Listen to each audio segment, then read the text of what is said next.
Yes, brothers and sisters, welcome back to another episode of the Knee Divvies podcast. And today's special guest, Brian Hyslop. Thanks for having me on, mate. How are you, my man? I'm brilliant. I'm really good. Pleasure to meet you. Likewise, mate, a pleasure. I appreciate you taking time out of your day and taking the journey down. Nice one. Come to the studio. We trip down to Carlisle. Yeah, thank you, mate. Enjoying it. It's a pleasure to have you here so far. You know, been watching a bit of your content, mate, and I like it. What can I say? I really like your content. Not enough of that stuff out there. Looked into a bit of your backstory and that. I thought, interesting character. It'd be really good to have him down. So thank you, mate, for making the trip. No worries, man. I've been following you for years, obviously. Seen that fight in the gym that you had a few years ago. Appreciate that. And I've been a big fan, mate, to be honest with you. Thank you, mate. And I like the content you're putting out just now. You're very articulate in your message, and you're going deep, and you're uncovering even your own demons. And there's not enough people doing that. Mm-hmm. There's a lot of people telling people what to do and whatever, but they're not giving their own story, or they're maybe giving a wee small part of their story. Mm-hmm. But you're telling everybody what you're facing at that given moment. And I really applaud that, mate, to be honest with you. Really respect it. Thank you, mate. Thank you. I appreciate that. No worries, mate. You know, I'm going to get into a bit of your content shortly, but what stood out to me was the mental fortitude stuff. You know, I like that stuff. And what do you bench, by the way? I bench about 120 and I'm 65 kilo. Right. No, mate, but like I say, all that stuff, mate, it's good stuff, you know what I mean? I like it. And we'll get into a bit of that shortly, but I want to start the podcast how I usually do. A bit of a loose background. The floor's yours, mate. This is about you. Ask me what you want, of course, as you go along the way. I might interrupt you if I don't quite understand something. But give me a little bit of your background, where you're from, who you knocked about with, relationships with your mum and dad, what it was like in school, so on and so forth, mate. The floor's yours. Okay, bro. So, I'm from Glasgow, from east of Glasgow, east end of Glasgow. My dad was a professional fighter. My granddad was a professional fighter, boxers. And I always grew up around about fighting. I had my first fight at 4 at karate against a girl. And she beat me, unfortunately. But then I continued on through martial arts and fighting, Jeet Kune Do, and then stuck at boxing for about 14. I had a wee amateur career, done really well. Used to actually spar and train with a lot of professionals, champions, world champions and that. I used to train with Scott Harrison, who was a world champion. His dad taught me how to fight. And Peter Harrison, his father, was one of the best coaches in Scotland. He coached all the Scottish world champions of our era. So I've got a good pedigree in boxing, learning boxing anyway. And growing up in Glasgow, I see it as quite a rough city. Aye. It was like, we had this accolade of the murder capital of Western Europe for knife crime, right? And when I was younger, I got involved with some kind of gang stuff and that, because everybody does. I don't know if you're not from Glasgow, because I think everybody does this, but maybe they don't, so I'll explain it a wee bit. So in every kind of area of Glasgow, there's gangs, certain gangs, right? And these gangs have been apart for like 100 odd years. So like your grandfather, your great-grandfather's part of the same gangs and stuff like that. And like disillusioned youths get a few drinks, a bottle of wine, whatever drugs they're taking, young 14, 15 and that, and go to meet up the neighbouring gang, go and get involved in knife crime, stuff like that. So I get involved with that a wee bit. I get stabbed twice really badly. What age were you? First time I was 16, 17, and then the second time I was 18. And at 18 that time, kind of arguing back and forth with a wee gang, and then we met them in the city centre, and they heavily outnumbered us, so they've kind of chased us. So I'm with like 4 guys, and there's about fucking 15 of them, and I've turned into them and tried to go ahead with them after getting chased. I've grabbed a bottle of wine and tried to let fire in, but heavily outnumbered, and 3 guys ran away. And one guy, who ended up my best mate, he stuck by me and he ended up getting knocked out. And as I turned in, they've just held me down, put my arms behind my back, slashed me, stabbed fuck at me. And I was in hospital for a month, nearly died, mate. And I remember being in the hospital and looking at a big scar on my face and being really ill and not well, you know, and thinking to myself, I'm never going to allow that to fucking happen to me again. Even though I'm a wee character and I'm short in stature or whatever, I thought it made something in me. It created a wee bit of badness in me. Do you know what I mean? Mm-hmm. And then for a long time after that, even not until even recently, I kind of maybe started to calm down. It made me get involved in a lot of stuff. Mm-hmm. Your intentions got a bit nastier as well a bit after that. done a few daft things, you know. Mm-hmm. And then even get involved in certain forms of crime and that. I didn't have an off switch.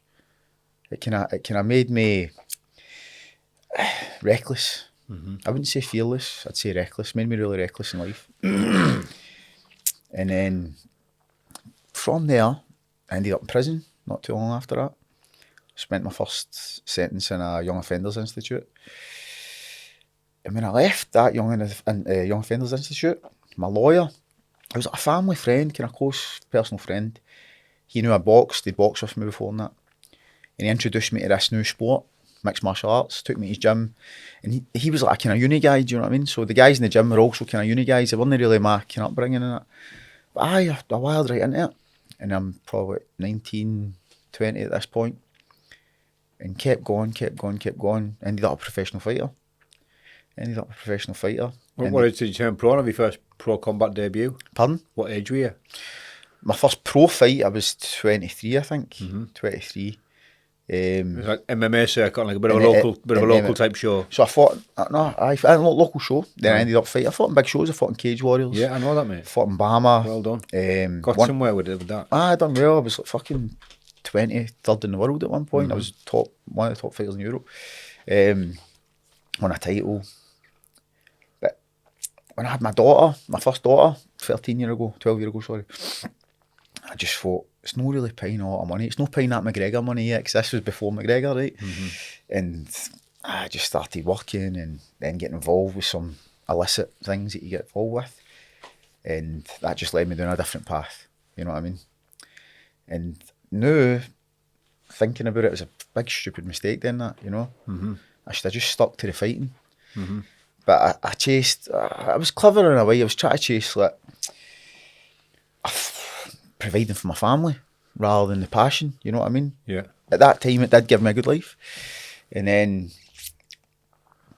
through the fucking mad winding we go, I travelled the world, lived in certain spots. I lived in Dubai for a bit. I lived in Portugal for a few years, lived in Spain, and then 2023 ended up in prison in Spain. These places you were living out and about, and that you take it you were involved in criminality at this time? I was involved in criminality all through kind of the times, but I wasn't active in like Dubai, and I wasn't active in Portugal. You know what I mean? I was in Spain. I was kind of a wee bit active, you know. And I just wanted to get my family to a kind of safe place, because my upbringing was a wee bit rough and rocky, and that, you know what I mean? Like, I had a good upbringing. I'm not going to lie. I'm not saying it was all drama, but I just think I wanted to give my children a better kind of standing in life. Yeah. Go to the sun, nice quiet kind of lifestyle. Mm-hmm. But getting to jail in Spain fucked that for me.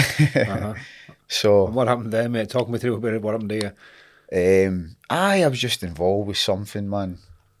And get caught. Mm-hmm. Luck ran out. Ended up in jail in Malaga, which is like close to Marbella. So Marbella is a central point for crime in Europe. Yeah, that's right. And I speak fluent Spanish and fluent Portuguese, but when I went to the prison, obviously I'm a Brit. You picked this up in jail? Pardon? You picked this up in jail? No. I'm good at languages. I've been living in countries for certain amounts of time. I can pick them up really well. I speak a wee bit of French and learn a wee bit of Arabic and that. I'm quite good at it.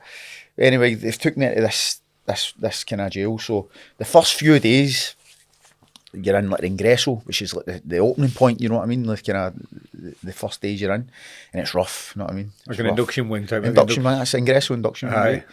And I'm thinking, fuck me, mate, I'm going to be in here for. I didn't know if I was going to get fucking 2 weeks or fucking 20 years. I didn't really know what was happening in my case, you know what I mean? I couldn't contact my wife, couldn't contact a lawyer, because I got caught with a bank card and fucking €2. And the €2 was all I had spending money, because I used the bank cards. I couldn't phone the cunt or nothing, didn't know these numbers. So I've ended up for there into like an international wing, and I'm surrounded with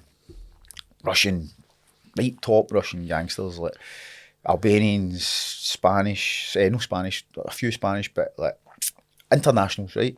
A lot of Brits, kind of stuff like that.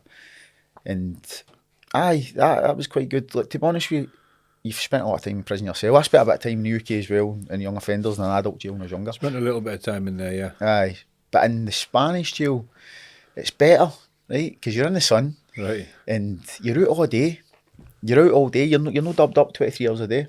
Right. You literally wake up in the morning, 8 o'clock, you're out your cell to about 1 in the afternoon. and you get a wee siesta, 1 to 2 or 3 or something like that. A wee sleep, and you're back out in the wing till 8 o'clock. And obviously, I was quite unfit at the time. I wasn't really in shape and that, you know what I mean? And I seen this wee German Afghani guy going running round the patio. He's doing about fucking 10 kilometres every day.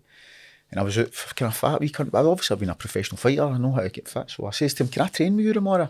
He said aye. Ended up going running with him, lost a bit of weight, started training, started finding my love for training, weights, martial arts and that kind of stuff.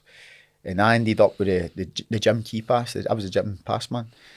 And I just discovered that I'm 38-year-old now. I was 36 at this time, 36 turn 37. I'm by no means a spring chicken, you know. Yeah. But I just thought to myself, I'm going to train. Then I thought to myself, do you know what? All this training and all this shit I've went through, I'm going to fight again. I'm no young, but I'm going to fucking fight again. And the jail was alright. I get out on licence, you know what I mean, after 11 months. Good experience. And then I left 3 months after I left. I got signed to fight on PFL. PFL, if you don't know MMA, UFC is a top daddy, and PFL's one under it. That's right. And I get knocked out my last fight. I've not fought in 6 years. Been in the jail. Don't know how, but I get into it, you know. It's like, by the grace of God, I was praying for it, you know. Yeah. Something touched me with a bit of fortune to get into that. And since then, I was active on social media. Fuck all else to do. I wasn't working. I was just out of jail, fresh out of jail, started in the social media. And all the stuff I thought about in prison, I was reading every day. Like, a lot of people were sitting just playing chess and talking, which is a great thing to do, but I was like, no, I'm going to spend this time. I'm going to utilise this time. I'm going to train hard. I'm going to bench. I got myself up to 120 kilo bench. Got the deadlift good, you know what I mean? I was running every day. I just thought, I'm going to apply this. I started doing like wee courses. There was a big library in the jail. I started like getting books and finding out how to like study them certain ways. I was sending my wife was sending me into how to do courses and stuff like that. And I studied really well. And all the stuff that I learned in that prison, I started as I meant to go on. So now today, I'm continuing to do that. I'm continuing to give that content out to the world. I'm continuing to help people with their training, with their mental fortitude, is what I'm calling it now. Yeah.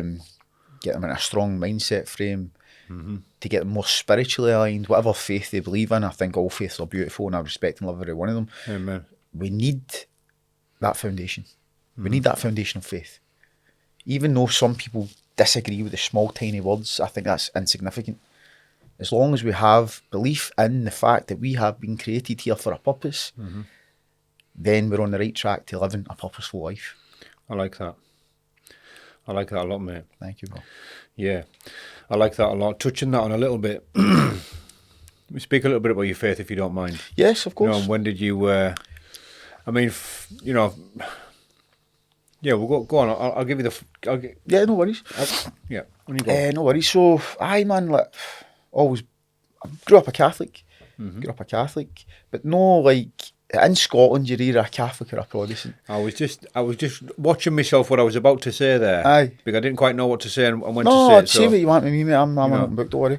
So, in Scotland, you're either a Catholic or Protestant. That's right. And that's what I said, there's insignificant small details that people argue about faith, which I think is irrelevant. But growing up, being a Catholic or a Protestant was, you're either a Catholic, therefore Irish, therefore a Republican, therefore support Celtic. It's not really about faith then. It's not just pure about faith, you know what I mean? If you're a Protestant, you're a Unionist, you believe in all this kind of, the opposite end. But it's two followers of Christ, it's two followers of the teachings of Christ, it's two followers of God. But unfortunately for me growing up, it was less about going to church, it was more about you're a Catholic, you're a Celtic fan, do you know what I mean? Yeah. And it kind of maybe, I wasn't going to church as a kid, I wasn't going to like, my family wasn't taking me to church, it wasn't like that. I also think another wee thing, just to go on that subject, sorry, I think personally, and especially Scotland since I grew up there, it seems as if religion has been taken out of the country a lot. It seems as if there's not so much a strong foundation in faith and the institutions of marriage and the institution of roles for man and woman and the institution of being a good, humble man and helping your neighbour. I don't really see that a lot No. today, is what it used to be maybe when I was younger, maybe it was more. I don't know if I'm just growing older. No, I agree. So anyway, I kind of lost my faith a wee bit, but always believed in God. My Catholic education taught me to believe in God, and I always believed in God, and also always believed in Jesus Christ. Always believed in Jesus Christ. Always believed in that. But as I felt a wee bit unreligious for a few years, I ended up lost a wee bit. Lost, fell out with my partner, was going through some bad stuff in my head, you know. And I walked into a mosque. Quite weird for a wee Scottish guy to walk into a mosque. People listening to that, fuck's sake, you walked into a mosque, that's mad. And when I speak to the story to people, they go, you're mental. But the guys in there said something to me that just resonated with me. And the application of what they said to me, not that it's better than what I used to do, it's just I resonated with it more. It's gave me such a great foundation in who I am. So I pray 5 times a day. I try and act upon more religious principles now than what I used to in the past. So I'm a Muslim. And touching on Spain, the Spanish prison as well. Growing up in Scotland, I don't have like a Muslim community around about me, mate. I don't have Muslim mates and that. That's not really. I just like the teachings of what I was reading off these people in the mosque. Okay. So in the Spanish nick, I ended up with a lot of Arabs and that, and they were all kind of criminals, but good guys, you know what I mean? And they were the guys that were out praying every day. So they were the only ones praying. And I thought to myself, well, I'd already been a Muslim for a few years, but I was living in Dubai and was practicing and that. So getting into prison and praying with these guys and learning a bit more about it, because they were the only ones that was talking about faith, you know what I'm saying? And that's what I'm saying. That's why it resonated with me. In my certain part of my time in my life and my story, this is what's came to me at that point. Yeah. And I started getting right into it. So every morning when I wake up, I put my head to the ground and I spend a few minutes giving thanks to the creator, whatever MD believes that creator is, because it's all the same creator that we fucking came through, whatever you see it as. I give thanks to him, or I give thanks to that energy, for giving the ability to live another day. And I do that multiple times a day. So that gratitude that I give is directly correlated to my discipline and my mental fortitude. I think you can be disciplined. You can will yourself to be disciplined. You can will yourself to do anything. But if you live according to the will of your creator, you're aligning to the will of your creator. That's a more powerful, deeper will. Yes, it is. I love this talk, mate. Thank you, bro. I love this talk. Amen to that. Amen to that. You know, I speak about something briefly, you know, when I found God, it was by far probably the single most amazing moment that's ever happened to me. You know, I'll never not remember that exact time and the place, exactly where I was, where and when and how, and the feeling of the Holy Spirit just come over me, you know, and I'd never felt it before. I'd never been so present before. And there's times when I've been extremely present in my life and I haven't known it, and they're the times that I reflect on, because I get the craziest, it's like a deja vu almost, and I get cast back to another time which might have been 2, 3, 7, 8, 10 years ago, and I can remember it as clear as day, and for 4 or 5 seconds I'm in that moment. Wow.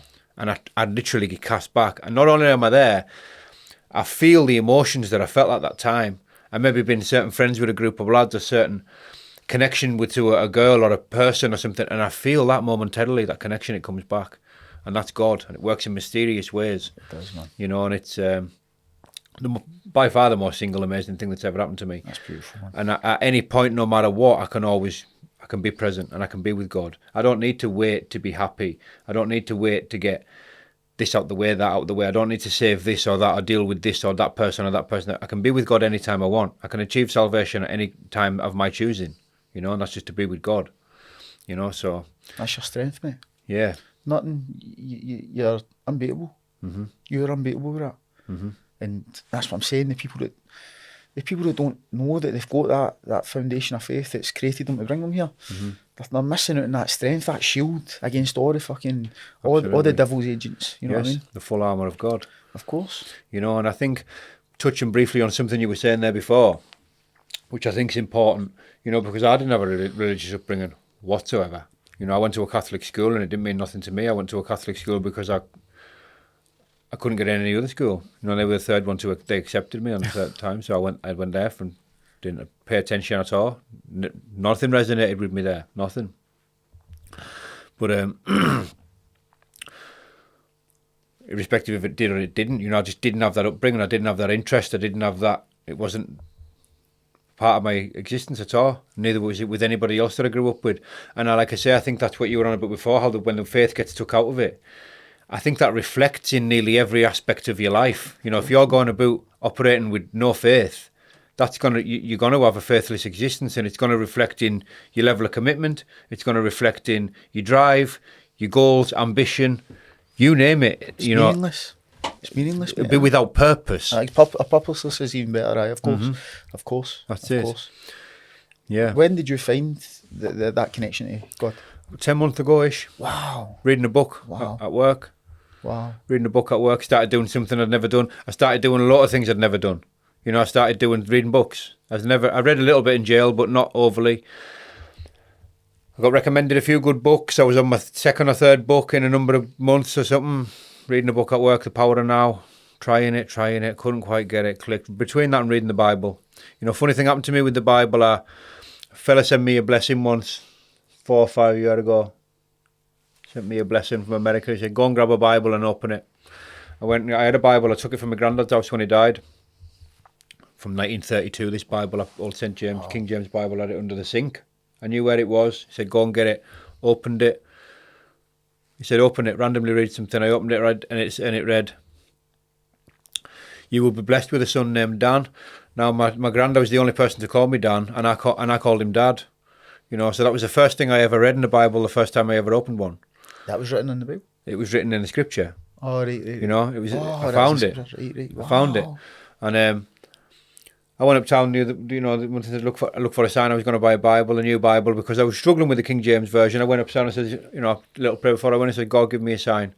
You know, I closed the Bible, I opened it in the book of Daniel. And I thought, right, I'm buying it. Yeah.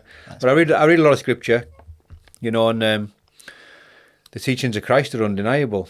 You know, you can't really deviate from them, really. And the more you get into them, and the more of an understanding I've developed through, shall we say, people breaking it down, people with a bigger knowledge than me. You know, I watch a lot of a bishop who I met by chance, which is God, you know, and led me to all manner of discovery and all manner of, you know, change. Brilliant. You know, so I started doing things what I'd never done. And, you know, things changed. Things started changing, you know, and I there's never a moment really where I'm not okay. You know, for a long, long time I wasn't okay, mate.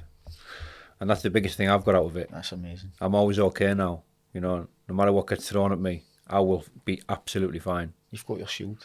You know what I mean? You've got your shield against the agency of the devil. Yeah, mate, and that's it. See what you're saying about your head. I said this to you before. All these books are great, self-development books and mindset books and that kind of stuff. But see, when you read the scriptures, and I've read the Old Testament, I've read the Bible multiple times, a lot of times. Yeah. I've read the Bhagavad Gita, I've read the Tibetan Book of the Dead, and I've read the Quran, obviously.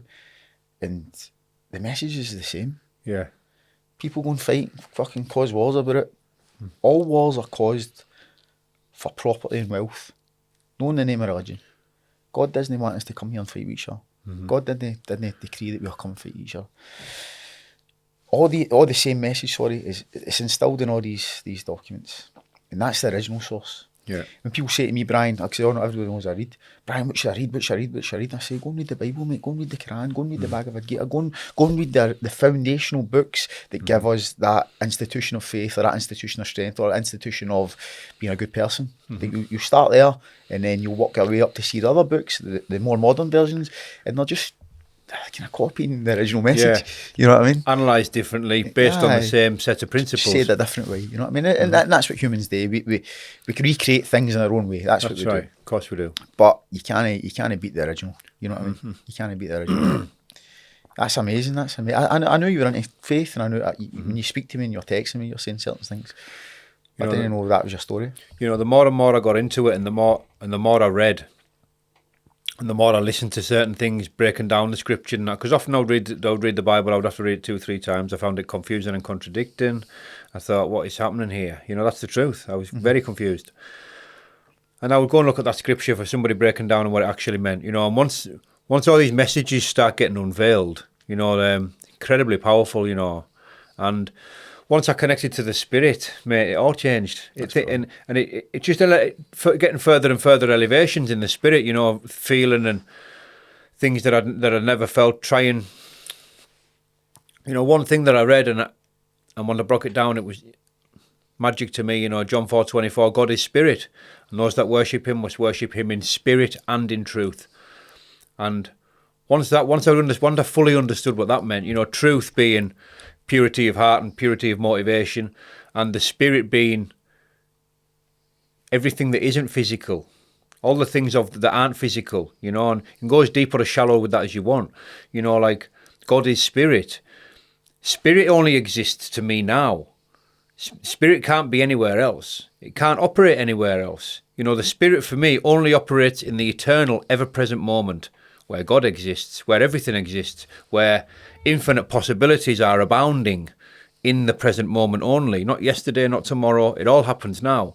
And once I got further and further tuned into that moment, the ever-present, things became a lot clearer. The things what I once worried about, materialistic things, meaningless friendships and relationships, other people's opinions, all that just hailed in insignificance. It all just became like it's like a game, it's like a ride, it's like you overly concern yourself with all the wrong things. Get with God, get with the Spirit, of course, and you'll have a fruitful existence. Of course. And it's energy, like create that. God is like a wee way that I can say it is, God is the creative energy source. It's the source of everything. God is everything. People can say it's the universe. Like a spiritual person say, I believe in the universe. It's just a way of saying it. God, Allah, whatever you want to say, Ibrahim, whatever you want to say. And if you align yourself with that spirit or align yourself with that energy, whatever you want to say it, that's purposeful, and that's you living up to what you're here for, which is you're here for a reason. Yeah. So I believe I've been created, we've all been created to come here for a reason. This life is just a fleeting footstep in what our soul's going to go through. I believe we're going to an afterlife and maybe continue to come in here again, right? So don't take it too personal. For example, if your girlfriend leaves you, don't think you need to end your life, mate, because that's just a wee test. And it's all tests. You've went through many tests. Look at you now. You've went through the tests. And Danny today, who I'm speaking to, is here in like experience and spiritual strength because he's went through the tests and passed them all. That's right. And there's going to be more tests, mate. Just Absolutely. to, there's going to be more tests. Absolutely. Me as well, mate. I've went through lots of tests, and I can't get hung up about them because I know that one, I'm mentally fortified enough to have went through all them, experienced enough. Yeah. And I know that I'm, well, with that experience, I can go through other tests. That's it. But I don't take them too seriously. But I do strive for greatness and good as well. Do you know what I mean? I don't just let life aimlessly go through it. I go through life with the purpose of that I'm going to pass away in this existence, that it's just a fleeting step of my soul. I'm going to meet my Creator when I pass on, and I have to impress upon Him or that energy that I lived a purposeful life. Bingo. Amen. Amen. And that's it.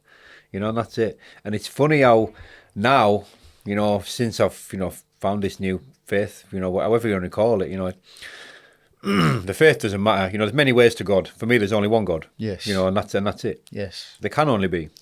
Yes. Trying to simply explain what I was on about before, once that clicked, once the present clicked, things, you, me, them, him, they, all of us, every living creature on earth can only exist in one eternal moment, which is now. They don't exist yesterday. They don't exist tomorrow. Everything simultaneously exists in a plane of existence in one consciousness, simultaneously, eternally, in one moment, and that's it. There's nothing inside or outside of it. It's just one, once that clicked, it's just like further and further up in my mind to, the stuff that doesn't matter and the stuff that actually really matters in this life. Like you say, and like you said there, I live like that. I play the game a bit online and I'm not shy of opening my mouth to people, but I know where my intentions are and I know how I want to be seen when this is all over, because the day will come of judgment will come, you know, and I'm fully believe that, and I try to live my life in accordance with that. That's beautiful. You know, so I've still got a few things to put right, and the things that I can't put right, I'll put right in other ways. You know, as we say in the rooms, sometimes you make amends in other ways. You know, you make amends by just making improvements in other areas, helping somebody, Yes. you know, helping other people that have nothing to do with you or your story. You know, because there's certain things can't be put right, and you just got to live with them and deal with them. You move on and you try and do as best you can. That's beautiful, man. You keep saying about this, the present moment, the present moment, the present moment. And I love that. I love that you're tying that to your faith, right? Because everybody, or not everybody, a lot of people focus a lot on what's happened in the past. Yes. And it creates depression. You're depressed because what happened in the past. Yes. And also, a lot of people worry about what's happening in the future. Am I going to have this money? Am I going to do this? That's anxiety. That's creating anxiety. When you're living in that present moment, you're grateful for what you've got. Yes. I've got a lot, mate. Do you know what I mean? I've got a lot.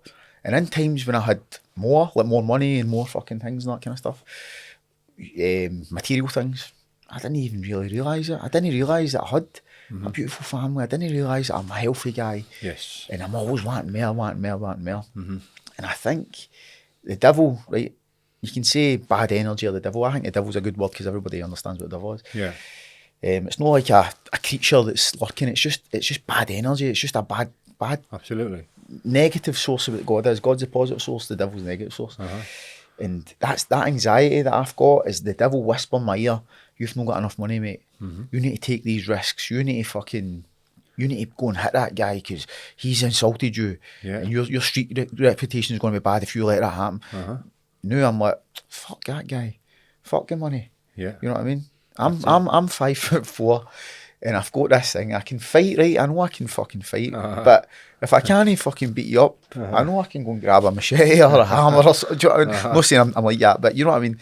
So when people come and say things to me nowadays, I don't worry about it, mate. Unless if they step in my toes and come in my space, I get knocked out. But so that's me fighting the devil, telling me you need to stand up to this guy to be the man. I'm the man when I don't stand up to that guy. Yeah.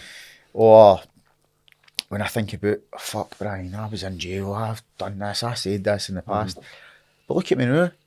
I don't care about all that shit. That's it. I'm here, I'm strong, I'm sitting talking to Danny Christie, I'm on a podcast. Look, mate, life's good for me, you know? That's it. And I don't know where I'm going to end up in life, but I'm forever grateful for the present moment that you're speaking about. Absolutely. Amen. You know, and I think without it, well, not about purpose then, you know, that's exactly where I get my purpose. You know, and without being present, I can't get it. Exactly. Without being present, I can't do anything. And it gives me not only the opportunity, you know, to be gratitude, to be grateful. You know, I can reflect on myself and the good stuff that I've done. And it's just about perception, like you say. Look, there's a positive and negative in every cell, every atom, every single thing on earth is made up of positive and negative. So it's about where your head's at with it.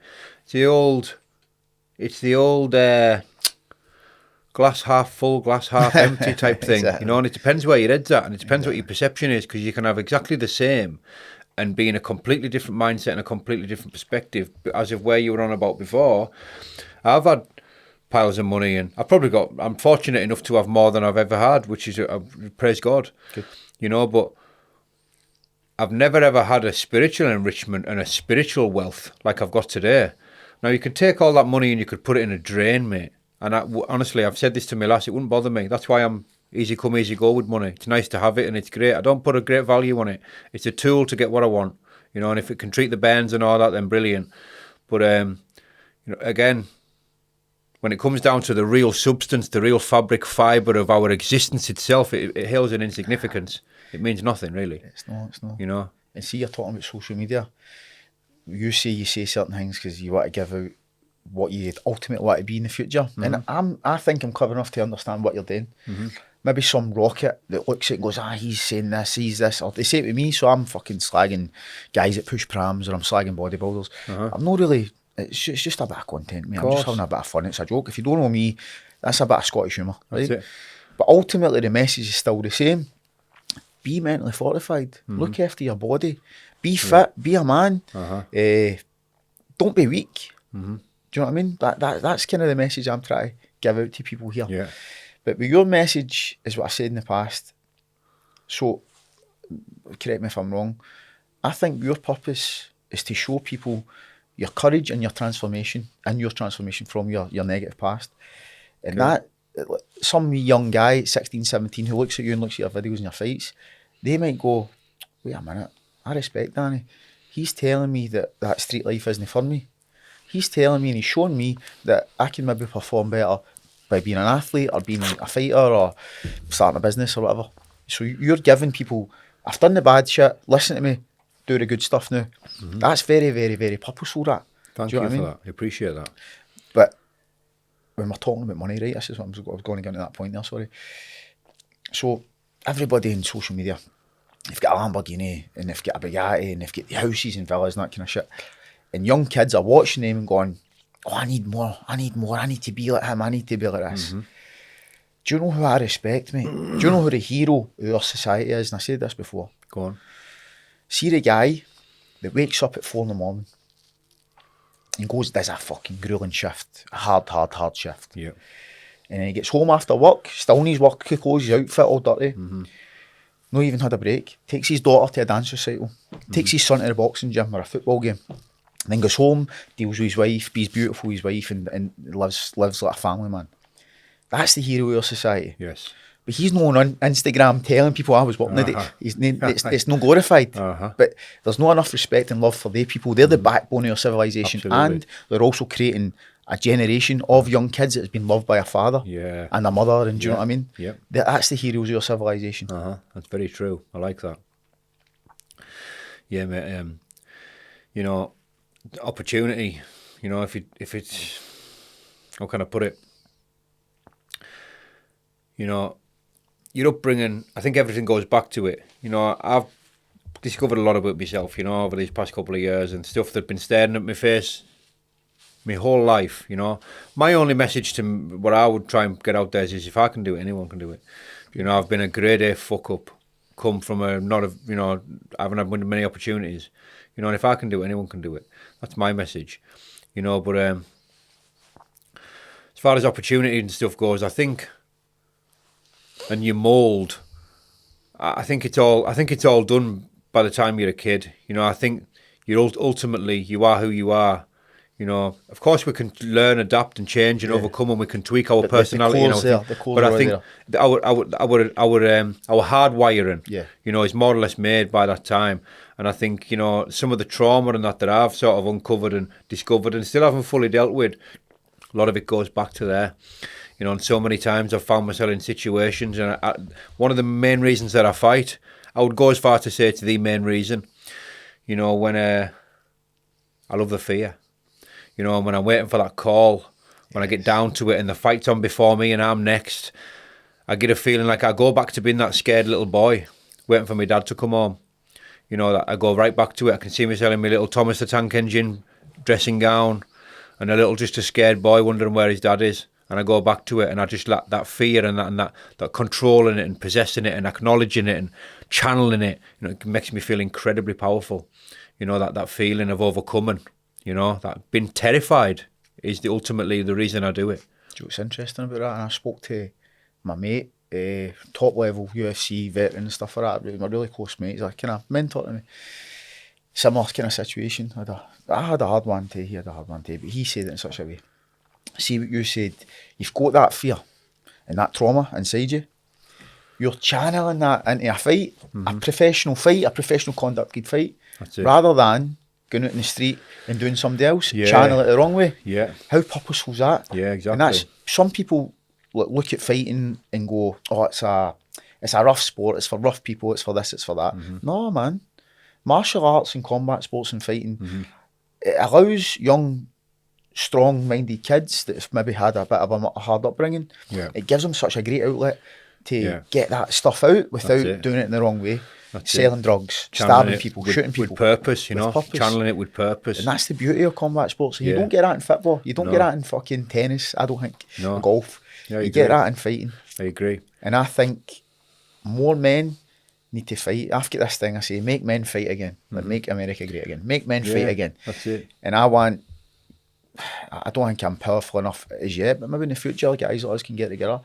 I would like schools to have institutions of martial arts, even jiu-jitsu, even wrestling, even boxing. I love this. I've spoke about this many, many times. You know, I think any kind of combat sport, be it judo, karate, anything like that, I think should be mandatory for kids at school. 100%.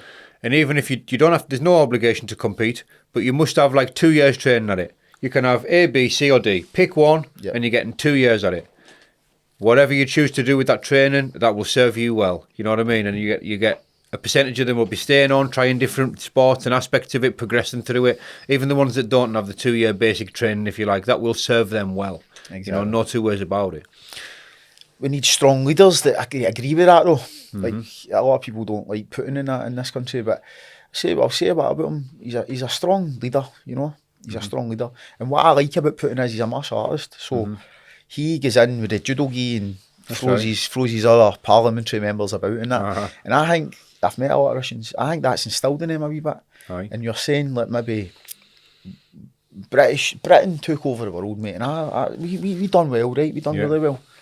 But the party's over. We've partied for a long time after that. We celebrated far too long and went a bit soft.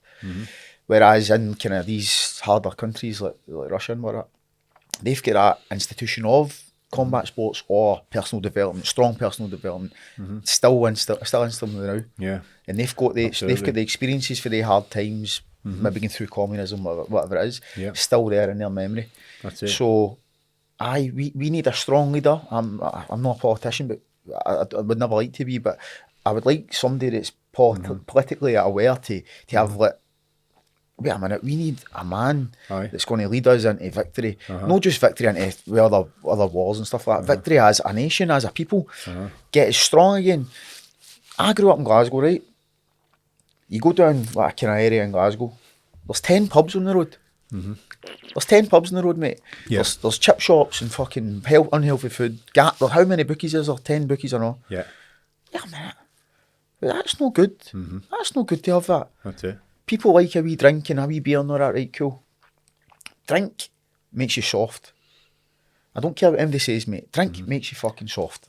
Drugs make you soft. They make you psychotic. And people just normally take them. Well, let's have a few beers in the pub. Right. Everybody goes and gets a few gram of gear. Then at 5 a.m, they're still taking the gear, talking about fucking mad shit. Feel rough on the Monday, Tuesday, Wednesday, Thursday, and a shadow themselves.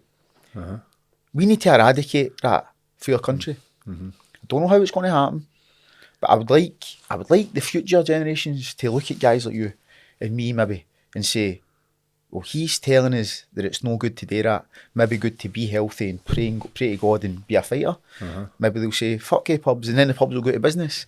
And then the drug dealers will only have drugs to sell anymore because, I don't know, what... Try and push things on people. I'm not disregarding drug dealers. Like people make a living, and I know people that are drug dealers. And I'm not a judge. I'm not judging them. I'm just judging the act. I'm just judging what it's doing to our civilization. Push things onto people that are going to benefit them. Do you know what I mean? Training, faith, reading, fucking being a family man, looking after your wife, no cheating on your wife, raising kids, being in the house with the kids, no fucking let away try to be the man in a Lamborghini.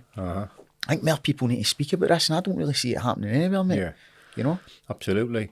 And along with all the traditional family values slowly but surely going out the window, everything I've spoke about, you know, your level of commitment, all these disposable marriages and relationships and all that, and, you know, it's spilling out into every aspect of community, really. You know, and you can't, but you've got to be careful nowadays because you get labelled all these words, you know, like you can't just like traditional family values anymore. You know, like you said before, you think every man should fight. Well, I hold that value as well. Yes. You know, and that doesn't for a minute mean I'm discriminating people who can't fight or I've got an opinion on them. I don't. I'm not bothered. But my opinion is, you know, a man who can't fight is like a woman who can't cook. And how many women don't cook anymore? Aye. Do you notice that? Well, there you go. Do you notice that? Like my grandmother, cooked. My mum didn't cook. Aye. My mum burns cornflakes. My mum can't cook. My wife doesn't. She just started to cook. My wife's actually, to be honest with you, she takes my lead and she's became like a really good woman. Really good woman. But she never cooked before. You know what I mean? There's like. I mean, be careful, mate. You've got to go home. Sorry. I know I've got to get done in. Sorry. No, fuck. I'm honest in what I'm saying. Like back in the day. I don't know if there was a split. I wasn't alive at that time, the 60s or whatever. It was as if women stopped doing the maternal things, men stop doing the paternal things, and there's like a kind of wee mix of us now. And I'm not saying that I've got a problem with people that practice a certain way of sex and all that. I don't give a flying fuck about people do in the bedrooms. I do some stuff with my wife that I don't want to be public. I don't want to talk about it, right? Fair one. That I don't care about it, and I don't judge. I don't judge. Only God can judge. I'm not talking about sex. I'm talking about the roles or the masculinities. A word that's vilified in it. But where's the roles? You know what I mean? Where's the men being men? Where's the woman being woman? That's it. Because if I'm a man and my wife's a woman, which I have got, thank God I've got a really good family like that. Yeah. My son sees that and goes, right, Dad's a man, he goes and trains, he works hard, and my daughters look at the mum and go, right, she listens to my dad, so in the future they'll listen to their husbands, and obviously hopefully I'll get them to pick good husbands, you know what I mean? Because I'll show them what a good man is. Today I'm doing that. Maybe in a few years ago when I was fucking acting like an idiot, I wasn't, right? And that's on me. But I need to rectify that, and I'm rectifying that. So the roles in modern day society need to be affirmed more than what they are. And if they're not, we're heading into a slippery slope to hell. Aye. No, I agree with that, and I think it's fair to say that, you know, for me, I don't have an opinion on this one or that one, and whatever you want to practice, that's fine by me.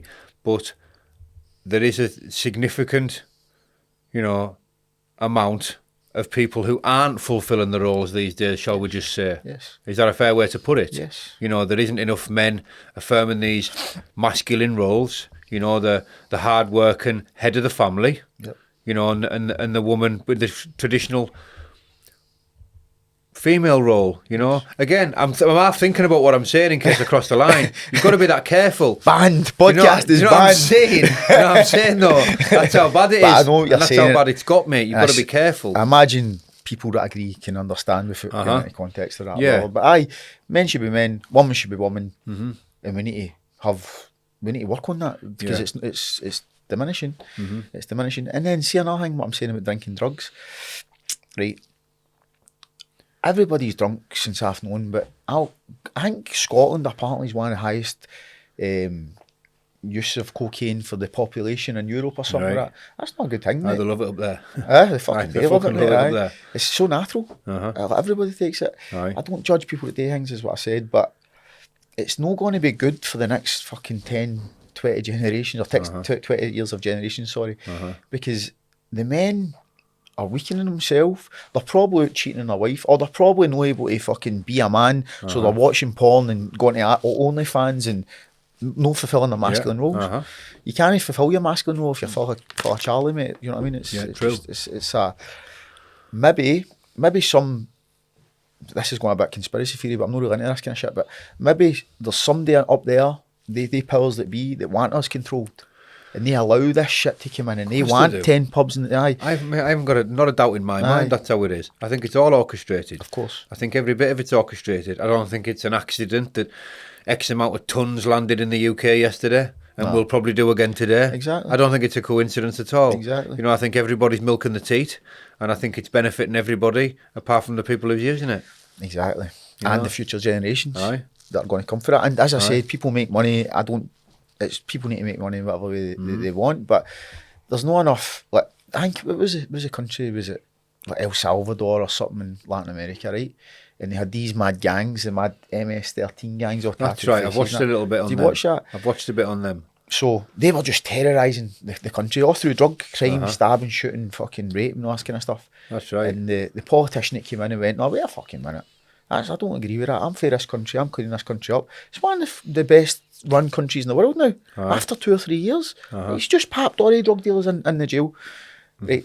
I've been in jail. I'm like, listen, look at my story. I'm not saying go and grab every drug dealer and throw them in jail, but maybe even let them understand what he's doing to the country. A lot of people talk about like immigration, right? Now, I've stayed in multiple places in the world. And I believe as a human being, you should be able to do that. If you've got financial means to go to move to a country, go and do it. Yeah. Some poor unfortunate people are fucking coming in boats, get away from war zones and coming here and all that. And a lot of people don't like it and stuff like that, right? And I don't want to get into immigration because I don't really know enough about it. I'm just going to say that. But a lot of people in the world, a lot of people in this country, sorry, even a lot of drug dealers I know, they'll go on and say, oh, they fucking boats full of immigrants coming into this country and all that. Aye, they should be getting passports and coming in a legal process. That does make sense to anybody with a logical brain.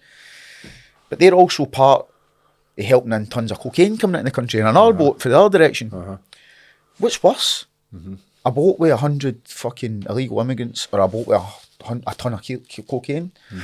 Maybe the ton of cocaine's worse than that. The illegal immigrants... It's a good point.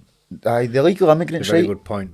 The illegal immigrants that are coming into the country now, right, there could be absolute evil bastards in that, and there probably is, right? And we need to fix that. That's not getting fixed. And I'm not a politician, it's got to be fixed. But think about money, right? Think about the government, think about money. It's a numbers game. If there's 100 illegal immigrants coming in a dinghy into the UK, the government's thinking, well, 50% of them is eventually going to be taxpayers. So we'll just gamble on that. We'll let them in. It's easy to come in. We'll have people that are going to pay tax. We've got people that are going to work. They're going to pay hidden tax through services that And let's are not forget they can get a vote off them as well. That's it. That's what I'm saying. Votes and tax. So that the people that get problems with the boats of like 100, I don't want it. I don't agree with it. I think they should come in a normal process. But they don't think about why they're coming in, and they don't think about, wait a minute, I'm snorting gear. I'm snorting a line of gear, and I'm going to go on Facebook and talk about immigration. But they're not thinking about where that gear's coming from and what that full boat of cocaine's into the country. Do you get what I'm trying to say with that there, It's a fair point. It's a fair point that I like it. You see, I have an opinion on it. I think it should stop. Yep. You know, I don't have the means or know-how or religious or political education to go into how we would fathom and tackle in that. What one? Immigration. Yeah, of course. You know, I'm not a fan of it. Yeah, of course. You know, but illegal immigration, people coming in boats. I'm not a fan of that. Aye. But absolutely, if you've got the ways and means to support yourself, as anybody should be able to go anywhere. Yes. But as well, in the same breath, a question what I got asked, what I couldn't help, what I think I have to mention, you know, if I had less and I had nothing and I was in some country, be it war torn or not, maybe on my arse, maybe living in some, I don't know where, anywhere, Eastern, Middle, Central shithole Europe, wherever it's shite. Right. And somebody said, right, you can make your way over to this UK, we're going to feed you, we're going to give you a house, we're going to give you your money, we'll give you a cash card with money on every week. I would swim the fucker channel to get there. Humans are humans, mate. So, you know, there's that as well. That's what I'm saying. Like, there you go. Right. I think Afghanistan's quite rough now, right? For instance, the last few years. And it's been bombed and stuff like that, and it's been a war-torn country, and maybe it's fucked up there, I don't really know, I've not been there. Somebody's tippled in Afghanistan to go, wait a minute, if I just travel through Europe, get a boat out of the UK, I'm going to get a house, a phone, and all this kind of stuff. Obviously he's going to fucking do it, right? The problem's not with that guy. That's really. it. The problem's not with that guy. The problem's with the people that are allowing it to happen. Absolutely. So, but I'm not going into immigration because I don't know enough about it, but when people got a problem with that, they don't understand that the people that are allowing that, having soft borders, they see it as fucking dough coming in. They're just numbers, mate. Absolutely. And the Charlie, see the Charlie coming in. They're thinking, right, there's going to be an economy created for that. And it's very easy to siphon money out of working class people through drugs. Very, very easy. That money is going to get into their pockets somehow or another. It is. You know through it courts, through fucking taking the drugs. That's it, absolutely. See when the encrypted phones went down, right? The fucking Polish, how much money did they take? How much drugs did they take? Do you think they just went and burnt all their drugs? I know.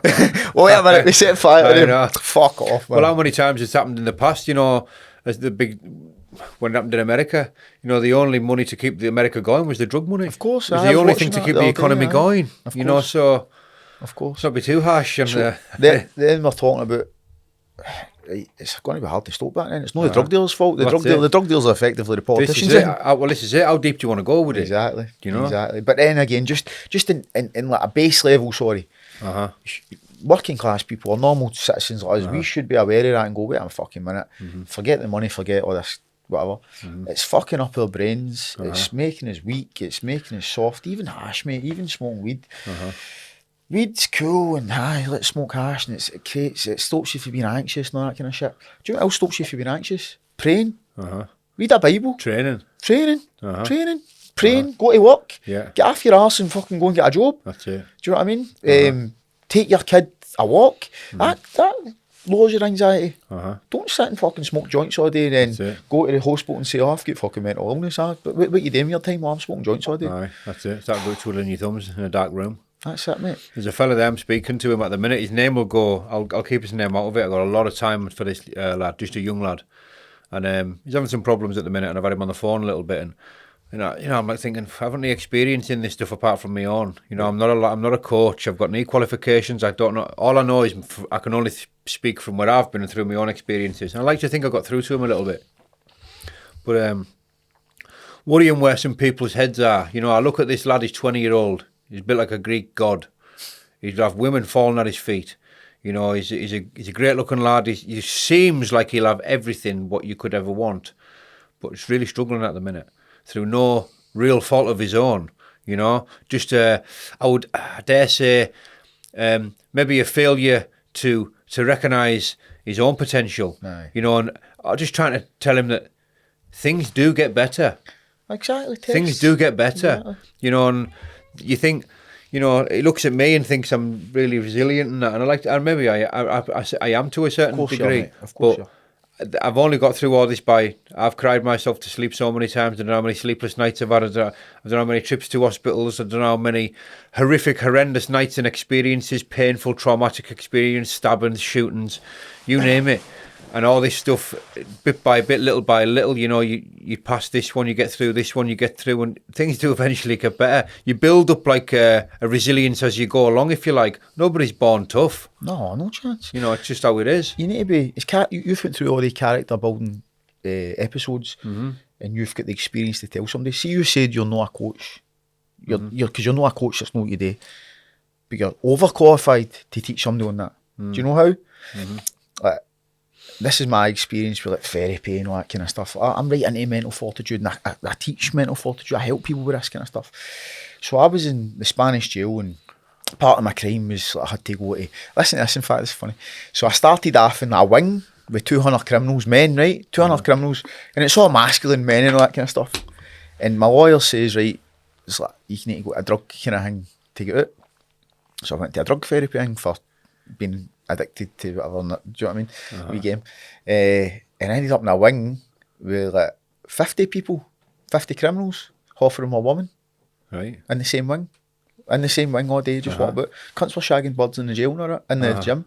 Like, mental, right? So anyway, because it was like a kind of drug part of the jail, we had like group therapy sessions and all that, and Alcoholics Anonymous, and you had the obligation to go to it. And I can speak Spanish and understand Spanish, and that, so I went along. Mate, the guys that were helping us were good. They were doing their best, but they were just reading off a textbook. Aye.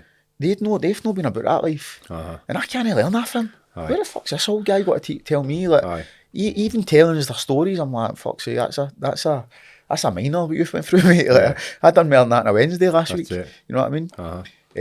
So you've got experience. You've got real experience. You're not reading off a textbook. You're reading off what's went through to you, that dark pit in your soul to teach. You know what I mean? You've got that in abundance. Maybe you know why to go and create a coaching program, but that's what I said to you. I see your purpose as even when I was watching one of your videos. You were in a kitchen. You were talking about like, don't follow me because I came off the train recently or something like that. Mate, I was like, wow, who does that? I was like, goosebumps thinking about it. Like, that's true. That's real. And so that's what I'm saying. Somebody watching that's going to go, wait a minute, I don't want to be like, because I'm listening to him, he's telling me not to do that. Do you know what I mean? You've got experience, and people need to respect that. More than some fucking therapist that's went to uni for 6 years just to read a book and tell you fucking X, Y, Z in colour blue and colour red. No, I appreciate that, but I identify with it because, what stood out to me there listening to you saying that was, when I went to get help in the rooms at Narcotics Anonymous, all them people, if it was a place to go and get clean with people who had never taken drugs, I know I would be in the wrong place. I needed to go to somewhere where all these people had all the experience, and a group of people had been through what I'd been through and much, much worse, and they're the people that I needed to surround myself with, and that's, it's a bit like having a boxing coach that's never boxed. Would you bother with him? That's a touchy subject. I know. I wouldn't personally, but I know a lot of coaches out there that are coaching and not fought, and they do all right. So do I, and I do, and I know some that do and all right. I respect that. You know what I mean? And I respect it, and I say fair play to them if they can make people better, and if they can make a few quid, I absolutely respect that. Something they can't. But if it was up to me, I wouldn't pick them. Well, And that's all I want to say. They might be a great guy and they might have good skills in other areas. aye. But personally, I'm not saying they couldn't teach me anything. Personally, I wouldn't pick a boxing coach that had never boxed. Well, they can teach you how to throw a jab, cross, left hook, because they watched Rocky 3 a few times. Bingo. But Yeah. they're not going to teach you. Like, I thought, well, my longest fight was 5-minute rounds, right? Five Long minute time. rounds, a championship fight. And I remember my coach who'd been a champion, like a kind of world champion, and he's telling me things to get through that. So somebody that's not been that level is not going to tell me to get through that. Yeah. Do you understand what I mean? I do understand. So being a fight coach or being a drug rehab guy or something like that, you need to get through it. You need to be through it. You need to be about that life to give experience. Yeah.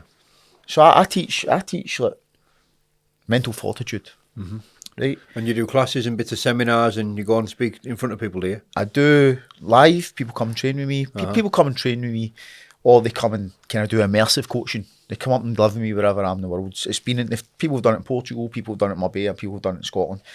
And what I do is just get them with me and show them how to be mentally fortified, how to be resilient, how to train hard, how to be disciplined and stuff like that. My process now for doing it is online. So I've got a coaching program. I get people online and can I do all this?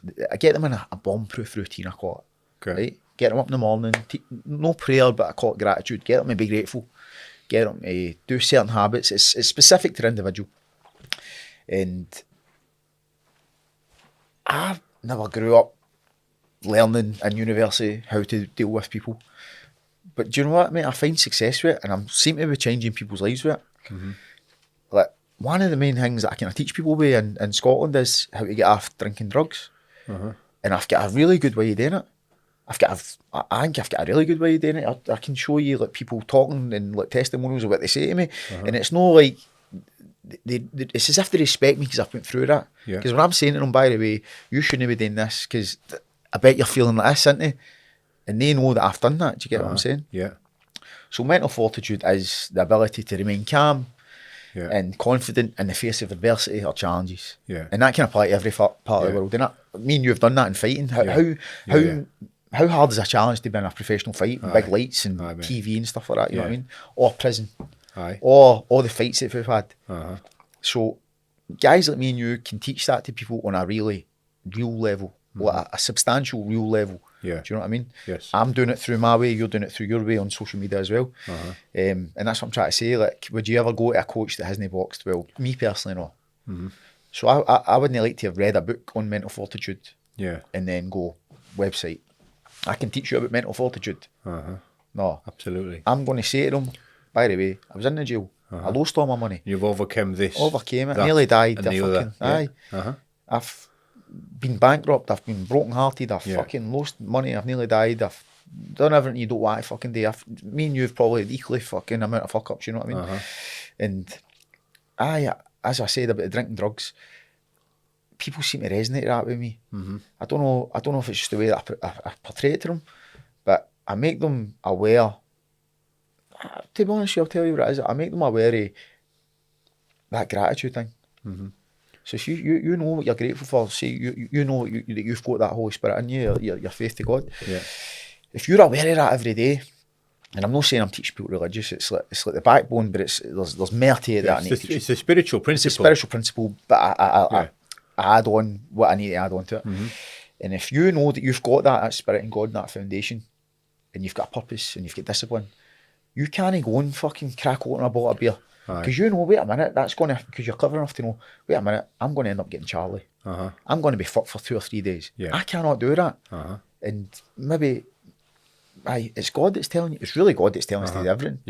But you've got that connection with God that's stopping you from doing that. Do you understand what I mean? Yes, I do. I do. That's a good way. And it sounds easier said than done. But with practice, it's very achievable. Everything needs repetition. Absolutely. Everything needs repetition. Yeah. How good was your jab, your first day of boxing? Shite, but I bet it's good now. That's it. It's the same thing. It's such a small thing. And I think fighting, like, obviously people come to me because I'm a fighter, obviously, right? And I articulate my message, or I deal with everything the way it's a fight. I deal with my wife as if I'm getting into combat with my wife. No hitting her, but the way I'm preparing for it and stuff like that. I deal with my discipline and my shape and that as if it's a fight camp. Do you get what I'm saying? And it's just a very simple way that I can experience things. That's the way I articulate everything. Even connecting with you, what's the first thing we speak about? Fighting. Yeah. You know what I mean? And then a lot of the messages we're speaking about just now, immigration, drugs, discipline, God, it's coming on the base level that we've connected through fighting. Yeah. Do you know what I mean? Yes, it's a very simple way to speak, I think. Absolutely. Yeah, absolutely. Tell me a little bit briefly about what's going on fight-wise. You got a fight coming up? Aye, I've got a fight coming up in Scotland, back down to flyweight. I've always been a flyweight. I fought at bantamweight in PFL, but it's just too big for me, mate. You know what I mean? Yeah. There is a difference in that 4 kilo. Aye. You know, there's some big boys doing some big cuts at that weight as well. Aye. You know, you see them. You see some lads. The biggest shock I got was when I was seeing Howard Davis in the BKFC and he makes 145 and he walks around bigger than me. Taller than me, broader than me, and he makes 145. And I was like, wow. You know, when I my first couple of fights, I never cut weight. I never cut any weight. I had 3 fights as a light heavyweight in the BKFC and I never cut a pound. And then when I eventually did fight a big fully fledged light heavyweight, I felt the difference in there. You're coming about a stone heavier, and I felt it big time. There's a science to it that I've learned. Absolutely. MMA guys are quite good at it. MMA guys can cut more weight because when you pile the weight back on, it's as if you've got more strength and more dominant strength for wrestling. It doesn't really apply too well for boxing. No, sometimes you feel like you've got a break on your punches. You've got like a bit of you're a fraction behind. But with that extra mass, you can kind of lie on people, control them, and grab them a wee bit. So I'm fighting at flyweight, which is 57 kilo. At Christmas, I was 74. 74 to 57 is a big jump, you know what I mean? I've got like 8 kilo to go now. And I'll get it done, mate, bother. I'll get it done, mate, bother. But as I said, bantamweight was just that wee stretch. I cut like 2 kilo when I done bantamweight. I just skipped a few. Whereas bantamweights are doing 6-7 kilo. And I just stippled that's not really my weight, you know. But to be fair, I fought in PFL. Mate, as I said, no fought in 6 years. Spent fucking years being a fucking idiot, taking drugs, partying, whatever, softening myself in prison. And then I came right out and fought a really, really tough guy. And I didn't come out and say, oh, give me wee fucking Bob the Painter that's had 10 losses in a row. Yeah. I went in to go to the top game, you know what I mean? But I'm not going to shy away for that. That's it. See if the UFC came and went, hopefully, they said, Brian, do you want to fight tomorrow? I'd say, mate, I'll pay to come and fight. Yeah. Because I just want to be on that challenging performing thing. Yeah. See, when you said we were a wee kid and you get that fear, I thrive off that too. Aye, you can't beat it. I thrive off that, man. Nothing comes close to it, you know. The combat sports is the only thing that's ever really given me that terrifying feeling of just fear. You know, fear in its purest form when you're seconds away. And that, for me, I get strength so many times on the ring walk. It's like the endocrinal administration, all the hormones. I can feel them building on the way to the ring, and then by the time they've said your names and you're there to toe the line, and you're looking at them and you're 3 feet away from them, you're like a bomb waiting to go off, you know, and you can feel that charge. I've said it before. Sometimes when I'm in a fight, at that moment before the fight, or sometimes when you're swapping punches in a fight, you're that present in that moment. You can nearly see the atoms vibrate. There's nothing else in existence apart from you and him in that space there. That's and then super present moment. Nothing else exists, you know. And what a feeling it is, you know. It's like time stops sometimes. You get like little bits of pauses and little times to recognise like the magnificence of the moment itself. You know, you're like, wow. It's like you're really in awe of the moment, like almost. You know, you get a second or two to appreciate it. It's weird. That's a great a great analogy. What a buzz, you know. See. I don't know. Some doctor would maybe say I've got ADHD or something like that, maybe, I don't know, but I'm mad outside life, you know what I mean? Everything's all hectic and stuff like that. See, the only time I'm calm is when see, you're in a cage, right? You're in a cage, it's you, a ref, and a guy that's trained for fucking 3 months to kill you, right? Yeah. And you're in a cage and it's just a man. You can't just turn out, you can't just, oh fuck this, I'm going to climb out of that cage. You need to fight him. And that's the calmest I ever am. That's the calmest I ever am. Yeah. Maybe when I'm praying, maybe now is always me to find that calmness outside combat. But mate, honestly, it's like it's what I'm born to do. Yeah. And I spent all the fucking comfortable years in the chaos. comfortable in the chaos, like thriving in it, and look, mentally fortified to know that I'm not scared. I'm able to go. I feel the fear, but I do not allow the fear to control me. Yeah. I control the fear. That's it. I utilise the fear as nervous energy and go forward with whatever needs to go forward, but I don't let it control me. And that's the only time that I'm at peace. Yeah. And some guy or some woman or some fucking woke person will be going, oh, he's just a wee fighter, he's mental. They'll never understand that because they've not got the ability to do that, and it's a shame. I'm not saying that they should go and everybody needs to go and fight, but my God, it does teach you a lot of life lessons. Yeah, I've had this conversation with before, and I'm not, and picking up a little bit on what you say there, I'm not saying that everybody should do it, nor am I saying that I look down or think any less of people who don't do it. But I tell you something, I feel like they're missing out. Of course. That's how I feel. I'm not looking at them to say in any other way. It's the same. I've had this conversation with my lass, who I love to bits, by the way. I idolise this woman, but we're on completely different pages when it comes to faith. All right. And I say because, I said it wrong one night, but I almost said I almost feel sorry for people who haven't found God. And it came out completely wrong, by the way. And that's not what I meant to say. I know what you mean. That's not what I meant to say at all, but that's how it came out. Right. So what I meant to say was, I feel like people who aren't are really missing out. Yes. That's all I meant. And I did put it wrong, and I do that often. I start speaking without thinking, and before you know it, I've said the wrong thing, and it can take a bit of putting right. But it's the same with combat sports. I think people who haven't experienced it and who haven't got to that level of fear and who haven't experienced the overcoming, to experience that overcoming and to overcome that terrified feeling and to harness it and to channel it and to be at one with that experience and to ultimately enjoy it, I think they're really missing out on life. 100%. And that goes back to we need to get more people doing it. Yeah. We need to get more kids doing it. Absolutely. My son's 3, and unfortunately I missed a good bit of his life because I was away. And even when my family was living in Portugal, I was in Marbella away from him, do you know what I mean, before even prison, so I missed a bit of his life. And when I came back, my wife done a fantastic job. My dad done a fantastic job, kind of help me out with him. So I wanted to fight, but I started boxing when I was young. Me and my brother was a lot younger than me, but I don't want my son doing boxing too young, and I'll explain why. A young kid, like maybe 8 or 9 or 10, getting too many heavy shots in the head can impact their brain. I've seen it happen in some fighters. I know some professional fighters have been doing it at a young age and they're just a wee bit. Maybe, so this is what I'm going to go into. In MMA, up until the ages of 16, it's only body contact plus grappling. Yeah. So I've got my son at 3 years old into a wrestling class and he's too young for the class. I actually said to the coach, and the coach went, he's too young. Then the coach just looked at my page and went, oh, you're a fighter, bring him in. And he was doing brilliant, loving it, man. Doing really good, and then they get a wee bit no well, and then we get a wee bit scared for it. I don't know what's up with him. Just he's 3, and the guys are like 6 and 7 and that. Yeah. So anyway, he's got a match organised, right? And I took my dad and my brother, and he like idolises the two of them, and he's went in and fucking won the fight against a boy at 5. Wait, like you might understand what I mean with that. He at that wee age at 3 has seen the fear, felt the fear. Yeah. Didn't really want to do it, then stepped on the mat, got his wee suit on and went and fucking won a fight. Aye.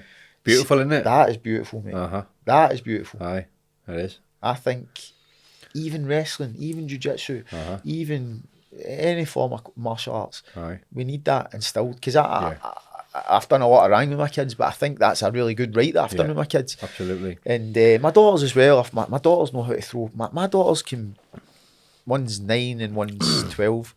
They can throw better fucking left and right hooks than most fighters out there, because I've been coaching them for a wee wains. Yeah. Just what else we got to do, hit the pads, and that's how I kind of connect with them a wee bit. Do you know what I mean? I don't like football, I don't like anything else. So, well, that's one of the things that I picked up on that I've noticed over the years, and one of the things that really gives me a good feeling when I get down to a gym is when I see people that I feel or that I know personally. There might be a little bit, I don't know how to put it, different, socially inept. They might be a little bit isolated, or they might have, they might not have the social circle. There might be a number of problems going on at home or externally, but the gym's a safe space. Of course. When they're down at the gym, they've got that level of that community going, you know, and they've got that, they're on a level with everybody. Everyone's ego's at the door. Everyone's equal in the gym. And it's good to see people like that. You know, I see some people who love to be in the gym. We all love to be in the gym. But I see some people, when I see some people that are thriving in the gym and not so good quite outside, but can still come to the gym and do the work that they need to do, that's a beautiful thing, you know. My gym in East End of Glasgow, quite a rough area, right? Mm-hmm. And my gym was called the Denison Amateur Boxing Club. And the guy that ran it, I went to one gym and I went to this one. The guy that ran it was like every young kid at one point had went to this gym. And they never all became fighters, but it's exactly what you're saying. Maybe they're going home and you don't know what's going on in people's society. Exactly. You know what I mean? Yeah. But they're getting in there and they're getting their anger out and their aggression out, and that's it. And all my best pals, all my best mates, close mates, all went to that gym with me 25 years ago. Yeah. And the wee coach, he was my granddad's mate, and he taught my dad and stuff for that as well. He doesn't. People that don't get enough award for what they do there. Do you know what I mean? Yeah. Enough like remembrance for what they've done. Mate, I'm glad you've mentioned that. You know, there was something. I got into a conversation the other day. I got into this conversation last summer, but I re-mentioned it again with the same person about a month ago. You know, when I was growing up boxing, I started at 11. I'd done it throughout till I was 17 or so, and I never ever forget the coaches at that gym. You know, I looked up to some of them like father figures. And I still loved them to this day, these lads. There was 2 or 3 coaches in particular.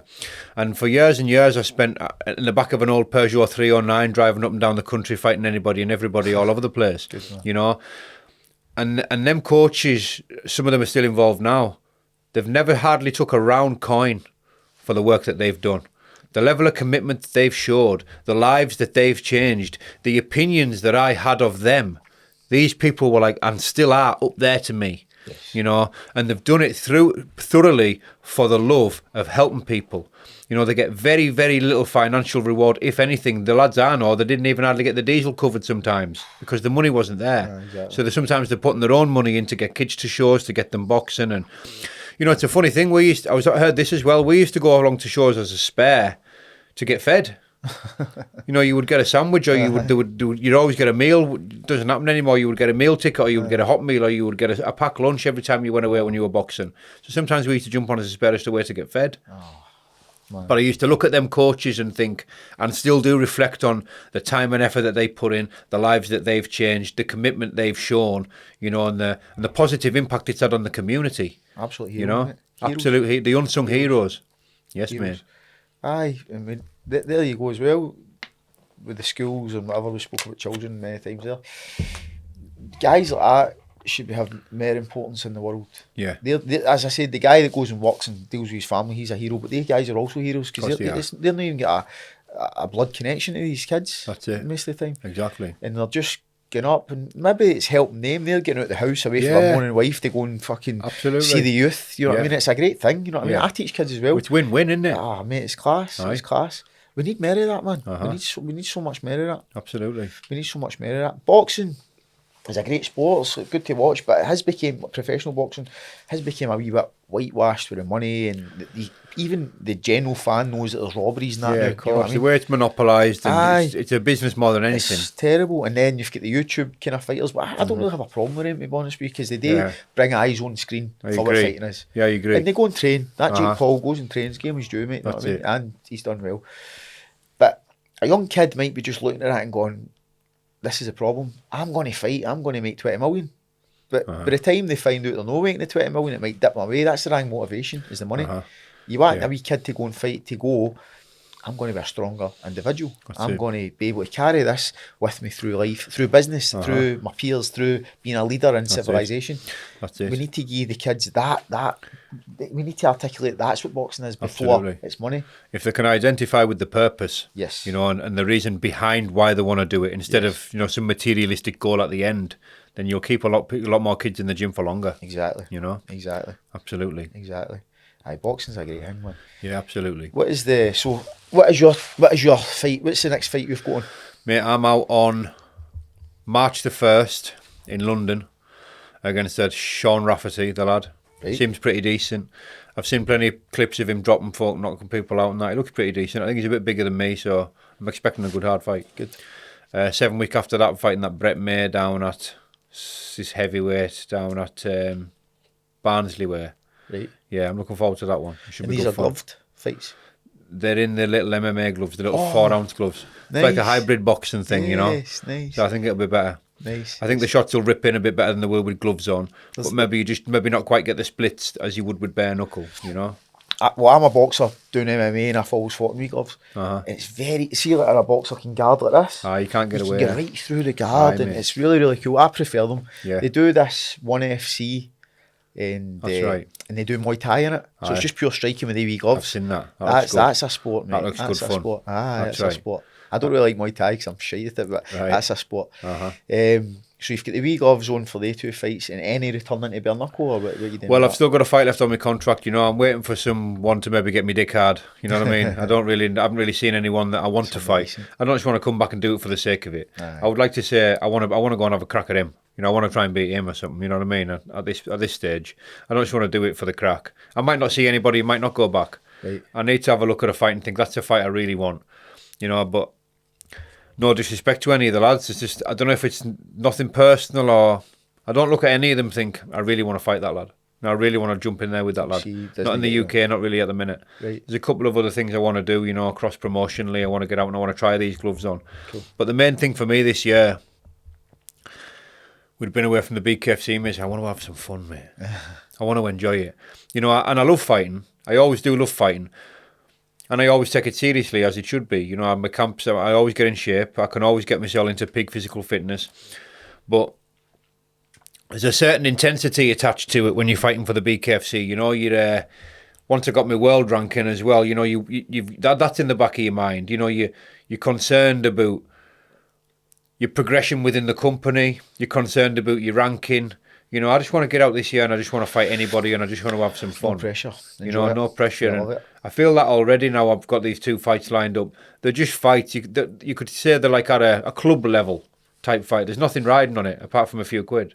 But every fight has a fight, and every fight has importance, is what you've said. Absolutely, you know. And I think I want to enjoy it. Yes. I've never smiled on the way to a ring.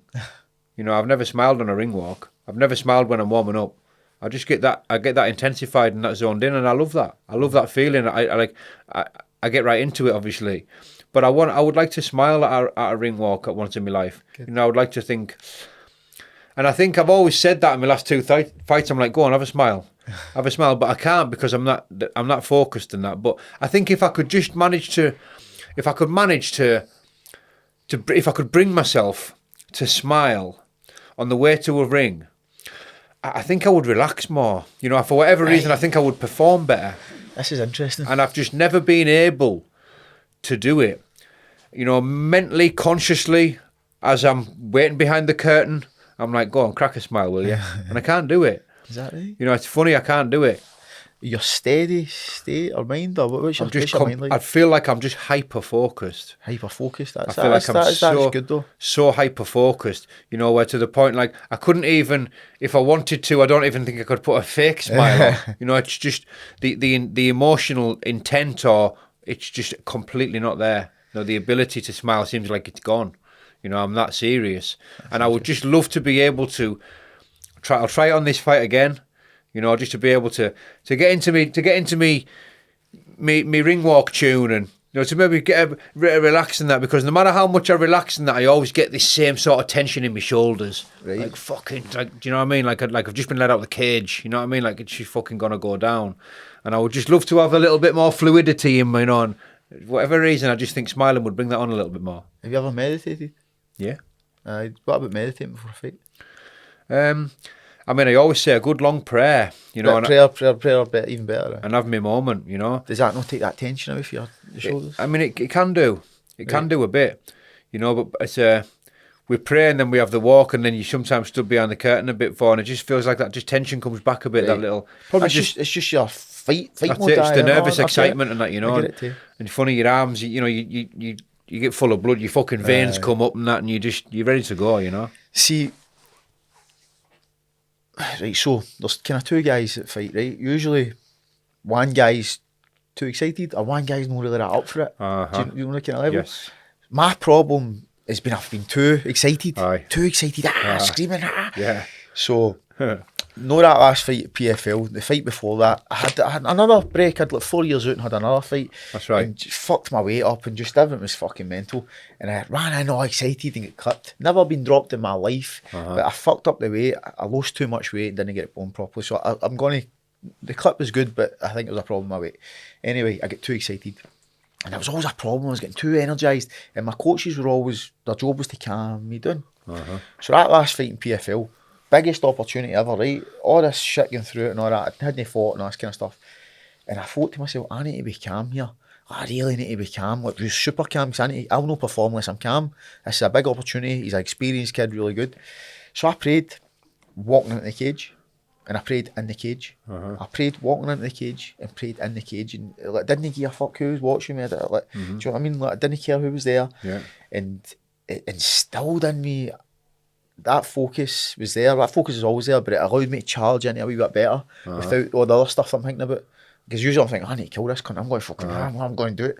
That's not the right mentality to have. It's good for somebody that's too low and needs to pick themselves up. You can build them up.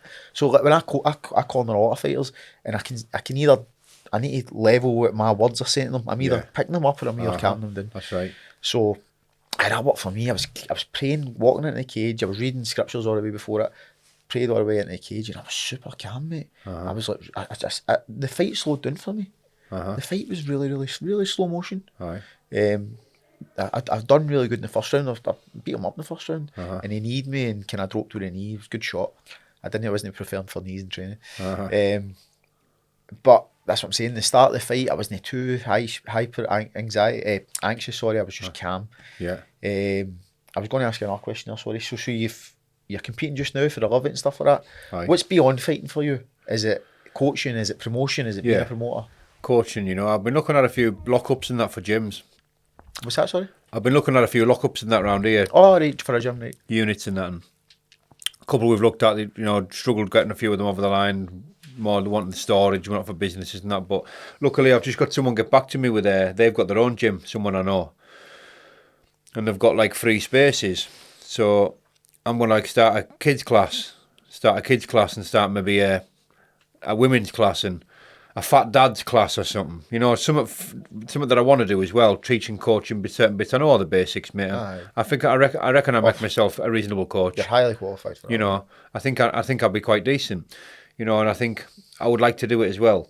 You know, and see where that goes. If I could get a decent enough unit or a gym, I would probably start there. But I could start here with this, using my mate's club unit gym, and see if I could see what kind of numbers I could build up. Right. And if we get a few numbers going, you know, maybe get my own property and go into that. Aye, that's good. My own unit gym, whatever. That's class. You know, I've had that in the back of my head for a little while now. And do you do PTs just now, or do you do? I don't actually. I get a lot of interest, you know, but I still do a couple of days a week on the scaffold with my pals. Oh, right. You know, and I do that because I like to work. The crack with the lads is fucking great.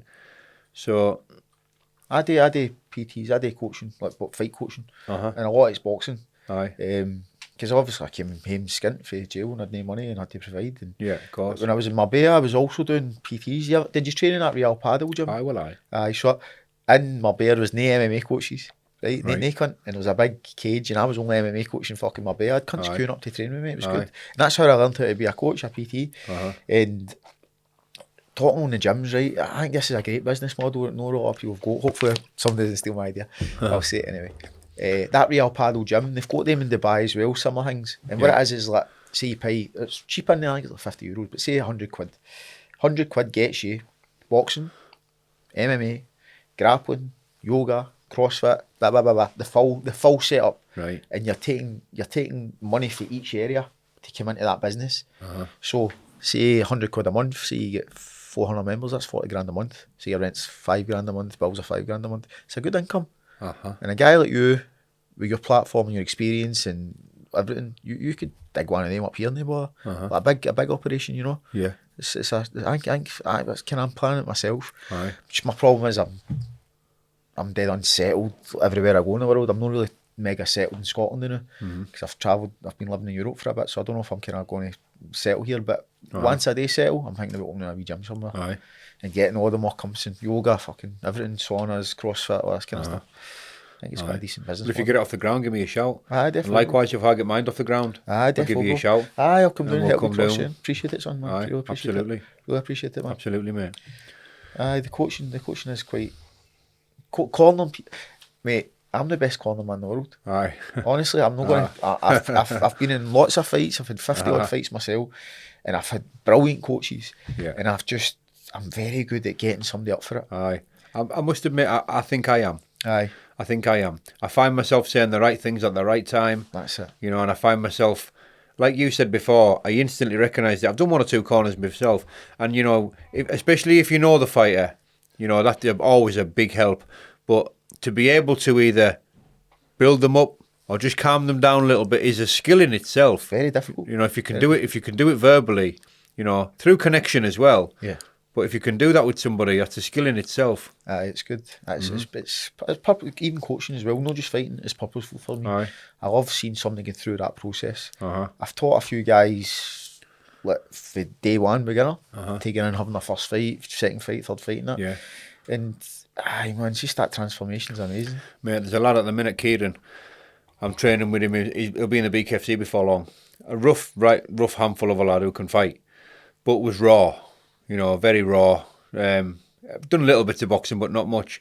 Mate, we've had him in the gym for the past maybe 2-3 months, and it's like it's a buzz for me to watch him soaking all this information up. Yeah. You know, because he's keen and he wants to do it.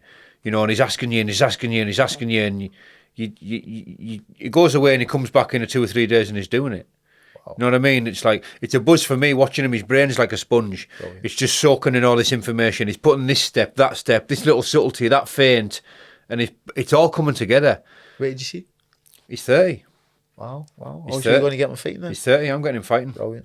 I'm getting him fighting. Brilliant. And he'll take some stopping. Brilliant. Wow. You know, but to see him, his skills just slowly, you know, see him taking this bit and trying to teach him, like, you know, it's not all an exact science, you know, like just because that's working for him, you know, you maybe just need to change this little bit, adapt it slightly, maybe adjust this or adjust that, and do it until you can do it fluidly yourself. You know, it's not all like just exact just because he does it that way. Yeah, of course. You know, you look at all these different styles and all these different fighters, you maybe take this from his style and you can use that and you can adapt that. There's maybe something which, you know, you'll leave that. Aye. You can't quite do that, or you haven't got the frame or the build or the style to do that. You know, so you take certain things, you let certain things go. You know, and it's good to see him do that. I'm getting a lot out of it watching him improve. Brilliant, man. Yeah. A good coach is somebody that sees people's different attributes in body and genetic makeup or whatever, and designs a style around about them. Yeah. Not just teaching everybody how to fight the way they fight. Aye, that's right. I know a lot of bad coaches that try that. That's right. You know what I mean? Also, I think as well, important what I've noticed when teaching kids, you know, which have helped a lot of kids out, just going down, helping my pals out in bits of gyms and helping people's friends out and daft bits of it. And obviously I train my own kids, you know, so one thing I've noticed is, you know, you can't be that way with kids. You know, you can't be, how can I put it, one way. Oh. Some kids, you might need to squeeze them to get them to focus. You know, you might need to shout at them a little bit, or certain way. You might pick up on certain things that's going to work for certain kids because you know what type of kids, what kind of attitude, what kind of temperament they're coming into the gym with. Yeah. Other kids won't. Other kids, you shout at them, it's not going to work. Other kids, you might need to put an arm around them and you might need to coerce them and coax them in a different way. You know, so you've got to notice that as well with the individual people that you have in front of you. You know, you can't just have one generic way where everybody must conform, because kids aren't like that. Nah, even not even coaches, just leaders or businessmen or bosses, they can't be like that. Absolutely. You need to have social awareness to each person's different attributes and makeup. Absolutely. So you do. Mm-hmm. Aye.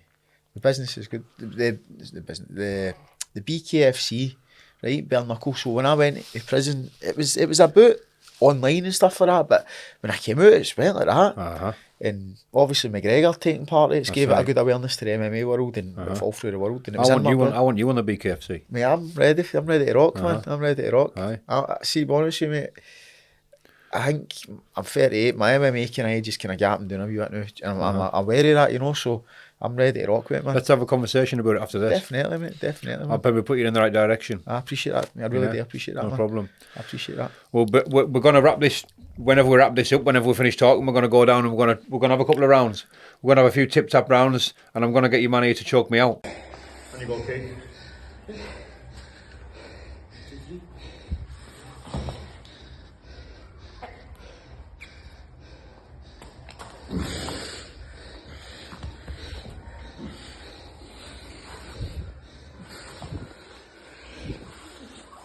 No, it's been a little while since I had someone in a rear naked, and I don't think I've actually been choked out before. I can't remember. I've been punched unconscious once, but I think it'll be a bit of good content, mate. You can put me to kip. Aye, it'll be cool, man.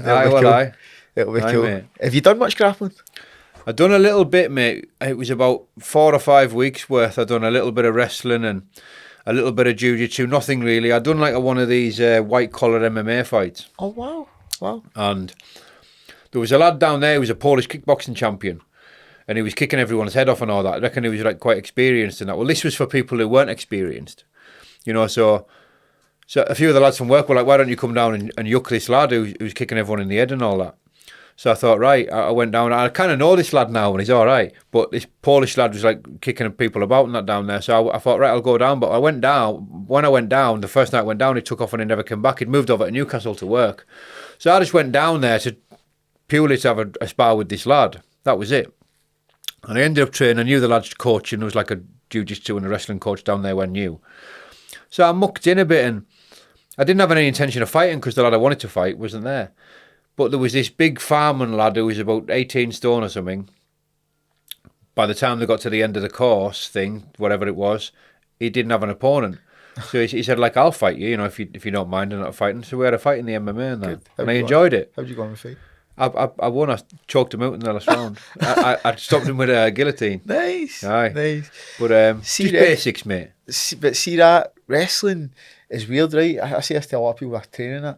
It's very natural to wrestle. Right, obviously you need a good coach will get you right into the depths and all that. But it's very, very, see the movements and all that, it's within us to wrestle. I can't really describe it. It's so easy to do, so natural to do.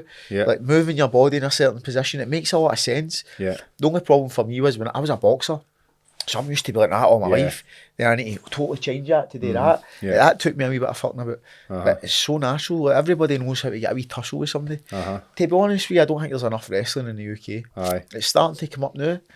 It's maybe in England it's quite good, in fact. It's actually quite good in England, but wrestling's a brilliant martial art, man. I remember Teddy Brazier telling me that, you know, when I had him up for the podcast as well, after we'd fought, he said, you know, as a level, as a national standard, you know, in comparison to, say, America or these other, he said wrestling's nearly non-existent in the UK.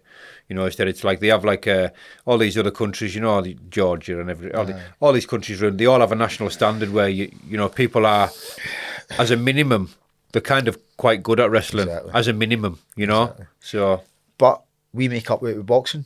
Aye. Because we invented boxing. That's right. And I think, personally, I say this all the time, the British and Irish style of boxing is like elbows in, hands up, chin down, just moving your hips, compared to like the other styles. I think we do well, given the small population we've got. Think about the world champions we've had. Absolutely. And so, a good point. We've not got wrestling, but we've got an amateur club in every fucking street in every town in Scotland, you know what I mean? In Britain, sorry. So we make up with it. Our boxing level's up here. You know what I mean? Yeah, mate. And as I say, I love the sport of boxing. I don't love the business of boxing. I hate it, in fact. I think it's thingy. Yeah. But I will say, I like that Turk guy that's in Saudi Arabia. Him that's putting all the money up and making them all fight. He's doing all right, mate. He's doing all right. It's making the fight happen that we've wanted to see for a little while. That's what we need. You know. That's what we need. And I think he's going to try and do it the way Dana White done it with the UFC and just have a big global organisation. That's it.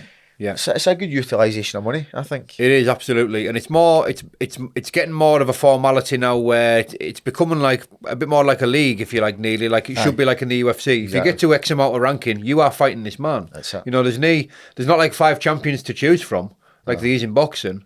You know, you should get so far, and it should be like a ranking system. Exactly. You know, like, and all the best should fight all the best. You know, and hopefully this lad can make a lot more of it happen. Before him, it was like fucking Bob Arum and that's right. Promoter. They've only let their champions fight them. That's right. 'Cause that's a business, mate. I know, That's mate. that's not a sport. Absolutely. That for me, I always hated that. You know what I mean? That's it. And if they can't agree on X, Y, or Z, the fight won't happen. Fuck, what we're watching here. Politics or fucking boxing. You know what I mean? Stick, let them in the fight. That's what I like about UFC. Two best guys in the world. Get in, have a tussle, and that's it. That's it. And that Dana White, although he's meant to be a cunt with paying money and stuff for that, apparently, but see, to be honest with you, they're still getting good money at that level. Fight to that level, get the money, you know? Yeah. And he puts on good fights. He understands the sport, and he's more of a fan of the sport rather than, for instance, Bob Arum and stuff like that, in my opinion. But there's no as much money in UFC as what is in boxing, because there is, fights at 20, isn't Conor McGregor and 250 million to fight a YouTuber? There you go. That's a lot of money, mate. What? But once we start seeing more money in, for instance, BKFC, is what I would touch on that a minute ago, sorry. That's growing as a sport. Yeah. It's really exciting It's for only me to going watch. one way. Exactly. It's really it's better than boxing in a way, because you see more knockouts. I agree. And it's cleaner and it's shorter rounds, and Yeah. they clinch as well, you bit of clinch and stuff like that. That's right. That's more combative to me. Yeah. It's more of a fight, innit? It's more of a fight, much more of a fight, and it's more exciting to watch. I'm not really a fan of women's boxing, because I've not really seen much that I like. Women's MMA is no bad. Some great fighters. See women bare knuckle. They're fucking all brilliant. Brilliant. They're all dynamite. I don't know, maybe it's because there's less rule sets and they can see the knockouts in it. The women fighters are fucking shit hot. And they actually seem to be kind of marketing it quite well as well, because some of them have got fucking good social media following and that. That's right. But that BKFC is like shooting right up in the sky, man. Oh, mate, the sport, bare knuckle as a whole, I mean, I'm BKFC through and through. You know, I do watch other promotions, but for me, BKFC is the pinnacle. And it's just exploded in these last couple of years. You know, and like I said there, I think it's only going one way. I think it's a couple of years' time. I think it's one or two decent fights, decent names, decent shows away from being a solid rival for the UFC. Definitely. You know? And when the money gets better, think about this. Like high-level amateur boxers, right? Absolutely. They might go, fucking doing that boxing, I'm going to do that. I've said then this. It turns into something serious. I've said this before. Dodgy, you know? As it stands, you're getting a lot of people in bare knuckle in the BKFC, especially when they're on the back end of maybe an illustrious or a mediocre or just a professional career of Thai boxing. You maybe get these MMA lads in, some boxers coming in. The money's getting that lucrative. The money, the recognition, the platform, and everything that goes with it. Before long, you're going to have these lads where, see now, the national age for a champion is like the late 30s, 40s. Right. All the best lads. It's good for me and you. Aye, exactly. You know, but all the best lads are in that age bracket because they've been fighting all their life and they've done something beforehand professionally. Yeah. It's going to be a matter of time before you're going to get these young talent in. Aye. Because the money's going to be there. They're going to come. They're going to skip the pros, come straight off an amateur, or maybe young professionals already, and they're going to come out. And I think you're going to see the industry flooded with younger talent, and then the game will go up all right. Global thing. But I said that to you earlier on as well, bro. I think that being older is an advantage as well. Yeah. And I like, if you can still perform as well as you can, which I can perform just as good as I done 10 years ago, mate. I've no so done. If you can still be like that, your age and your experience is going to make it you're a better fighter, do you know what I mean? A better opponent or competitor. I agree on the experience side. One thing I've noticed and I've noticed it progressively getting a little bit worse over the last couple of years, is I don't know if they call it father time. I don't know what it is. I don't know if that's what it is that I'm experiencing, but there's a delay. There's a cognitive delay now in what I see. You know, I can be looking at someone like I once did 10 years ago, and that what I see now, I only see it. You know, once upon a time, the second I seen it, I instinctively reacted to it. So I never looked and thought, "Ooh, there's a jab." The jab was already there. I instinctively acted on what I seen without delay.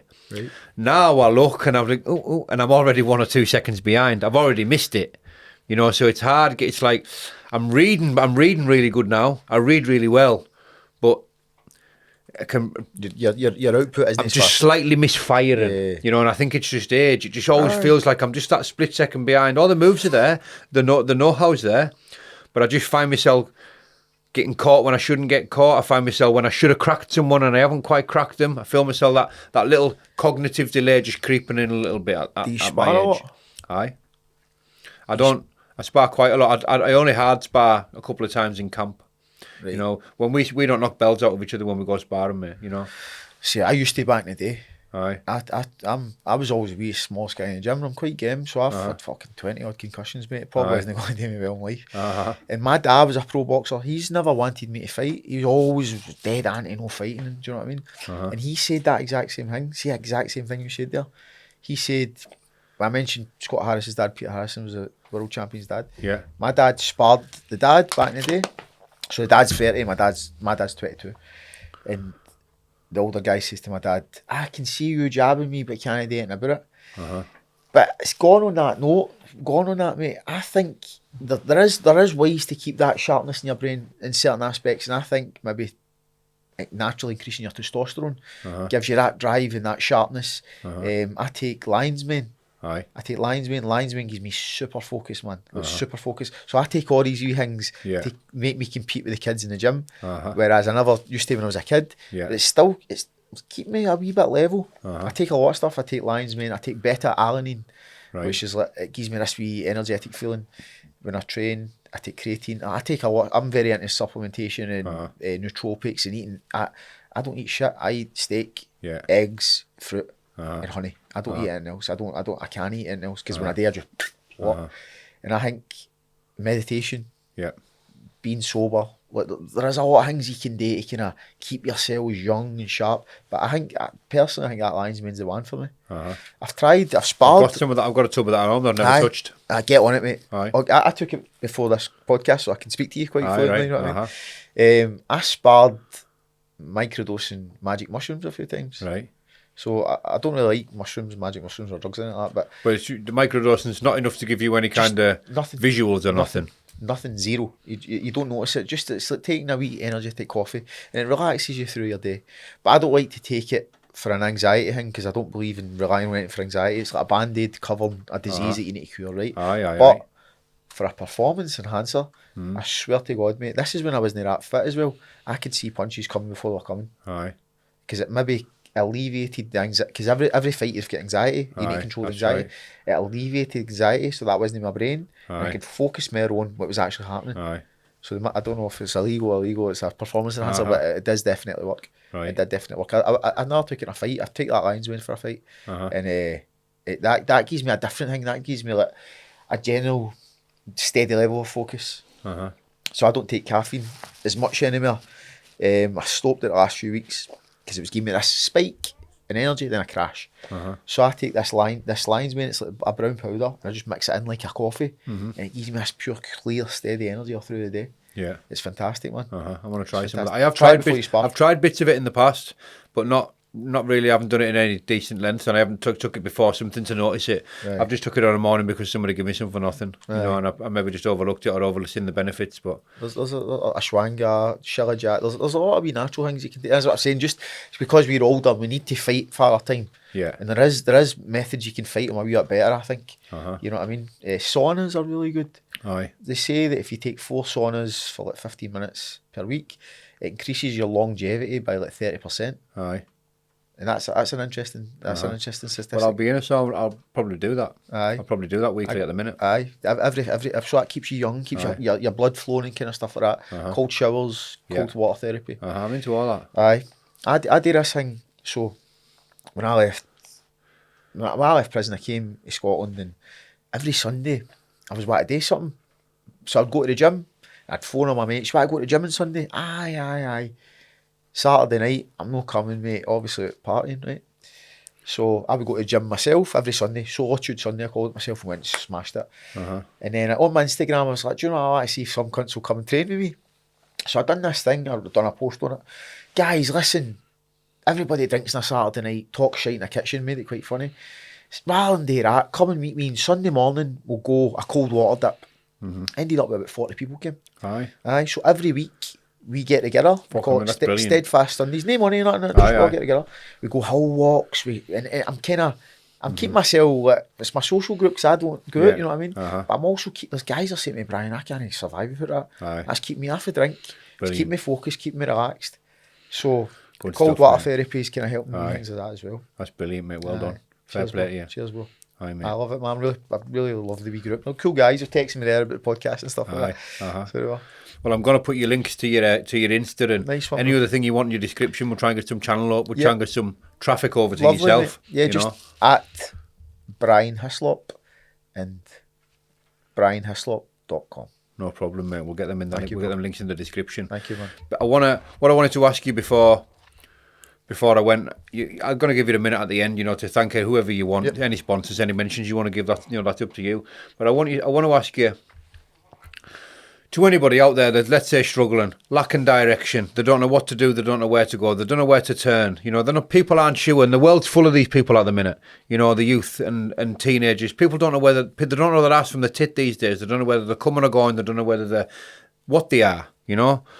What would be your message to people who are struggling? And want to gain a bit of momentum and some direction. Could you give me a minute or so to say what would your words be to anybody who is struggling that needs help? Yep. So anybody who's struggling and not living the life they want to be living is what you're Yes. meaning. Everybody feeling this, or everybody that's just in life in general, the first thing you do in the morning, very first thing you do, as soon as you get out of your bed, is spend 2 minutes minimum, right? You can write this down, you can make a prayer, you can meditate, whatever it is. Spend those 2 minutes thinking about that you've been blessed with the ability to live another day on this planet. Yes. And then beyond that, think about what that day is going to have for you, your family, your health, your station in life, your connection to God, whatever it is. Think about that every morning for 2 minutes minimum. And I can guarantee that your life will benefit, because gratitude and discipline are directly correlated. When you know what you're grateful for, you don't allow yourself to be undisciplined. It's impossible. It's impossible. You'll not be touching drink. If you do this right, you'll no touch drink, you'll no touch Charlie, you'll no cheating your wife, you'll no go and watch porn. Because that's taken away from the fact of all the stuff that you're grateful for. Yeah. Do you know what I mean? Yeah. Yes, mate. Now, before we do wrap this up completely and we're going to swap a few shots and you put me to sleep. Let's go. Is there anyone back home you want to shout out, anybody at all, family, any sponsors, anyone that's helped you along the way, anyone that you think's worth a mention? On you go. I just want to thank, do you know what? I came out of prison and my life has been like a movie, man. Non-stop goodness. So I just want to thank all my family and friends that stuck by my wife and kids when I was in prison and made life decent enough for them in that hard situation. And then since I've left, just made my life so, I'm super grateful for the people. And maybe I don't say it enough. I say it as much as I can, but maybe I don't say it enough. So to all my family and friends that really looked out for me, my wife that really showed she's a ride or die, but doing all that staying there for my kids, raising my kids while I'm away, and continuing to do it, and my children. Amen.